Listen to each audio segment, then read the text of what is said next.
పేరేచల్ల శ్రీనివాసరావు జే. సమస్యలు అంటే అన్ని సమస్యలు వచ్చినాయి. అయ్యగారు వచ్చిన కాడి నుంచి, జగనన్న గారు వచ్చిన కాడి నుంచి. కనీసం మిరగాయలు పండితే రేటు లేదు, దాన్ని పట్టించుకున్న మానవుడు లేడు. ఒకప్పుడు ఇదే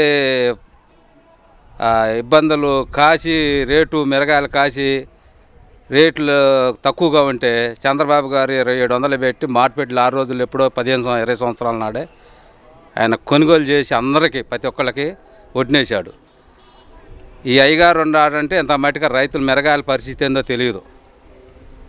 అదేందో ఇవాళ 5,000-6,000 కోత కూలి రాట్ల జనం ఇవాళ అవసరం అయితే ఎంతో లాస్ పడి దెబ్బతిని పురుగు మంది తాగే స్టేజీలో కొంతమంది ఉన్నారు.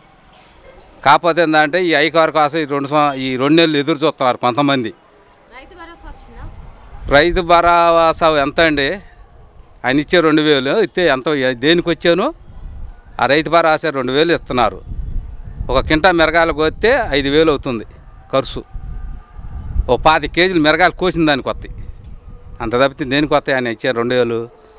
ఆ 2,000 ఎవడు అడుగుతాడు? చంద్రబాబు వస్తే అందరికీ అభివృద్ధి, అందరికీ చెందిద్ది, ఒక్కరికే కాదు ప్రతి ఒక్కళ్ళకి అభివృద్ధి చెందిద్ది. అమరావతి రాజధాని అందరికి కావాలని, ఇక్కడే కావాలని కోరుకుంటున్నామండి. కాకపోతే ఆయన మాట్లాడితే ఏదో నేను విశాఖపట్నం అంటాడు, అది అంటాడు, ఇది అంటాడు. ఆయన ఏది చేసింది లేదు, ఏది చేసేది లేదు. ఆయన వల్ల ఏమీ కాదు. మద్యం గురించి ఏముంది?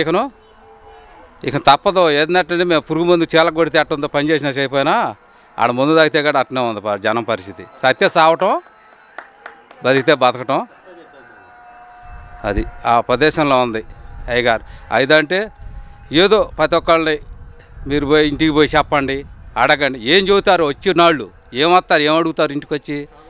మద్యంలో అంటే ఏమండి, చంద్రబాబు గారు అయితే ఎవరు మానుకోరు, అలవాటైనాడు ఎవరు మానుకోరు, తప్పదు అలవాటైన వాళ్ళు. కాకపోతే మంచిది, తీసుకునే వాళ్ళు తీసుకోవచ్చు. దానికి మనం ఆయన వస్తే తీసేస్తాడో లేకపోతే అని కాదు, మంచిది ఇస్తాడనేది అభిప్రాయం ఉంది. కాలువల పొడికల గురించి ఏముందండి? దాంట్లో దాంట్లో నూకినా కానీ దొల్లెడుకునే పని కాదు, దొరకరు. మడుతులు వాళ్ళన్న భయం అట్టండి కాలువలో. దాంట్లో ఎవరన్నా సాధువుకి ఆ కాలువలు వేసిరా కానరాడు అట్టండి, పిచ్చెట్లు, కంప, పాడు అట్లా తయారని ఆ కాలువలో. ఇంకా ఏమండి, ఆయన ఇప్పుడు కొత్తగా వచ్చాడు, ఇక్కడ బాగానే చేస్తాడు, బాగానే ఉంటుందని అనేది మేము అనుకుంటున్నాం.